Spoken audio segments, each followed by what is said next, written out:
தமிழ் சங்க உறவுகளுக்கு இனிய காலை வணக்கம். இன்றைய தினம் ஒரு திருக்குறள் பதிவில் நாம் பார்க்கவிருப்பது பொருட்பாலில் அமைந்துள்ள அமைச்சு என்ற அதிகாரத்திலிருந்து குறள் எண் 638. இந்த அதிகாரத்தில் வள்ளுவர் அமைச்சரின் கடமைகளை மிகவும் தெளிவாக விளக்கியுள்ளார். குறளை ஒருமுறை பார்ப்போமா?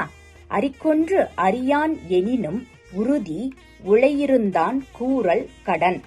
அரிக்கொன்று அறியான் எனினும் உறுதி உளையிருந்தான் கூறல் கடன். சுருக்கமாக, சில நேரங்களில் தலைவர்கள் பிடிவாதமாகவோ அல்லது விவேகம் இல்லாமலோ நடந்து கொள்ள நேரிடலாம்.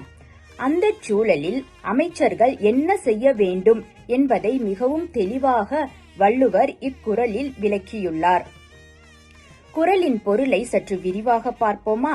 அரிக்கொன்று அறியான் எனினும், தன் அறிவை பிடிவாதத்தால் தானே அழித்துக்கொண்டு எதையும் புரிந்து கொள்ளும் நிலையில் இல்லாத ஒரு தலைவனாக இருந்தாலும் உறுதி கூறல், அந்த தலைவனுக்கு எது நன்மையை தருமோ, எது உண்மையான தேவையோ அல்லது உறுதி பொருளோ அதை எடுத்துச் சொல்ல வேண்டும்.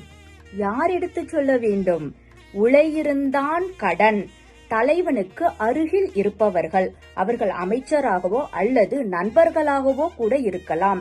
தலைவனுக்கு அருகில் உள்ளவர்களின் தவிர்க்க முடியாத கடமையாகும். குறளை மீண்டும் ஒரு முறை பார்ப்போமா?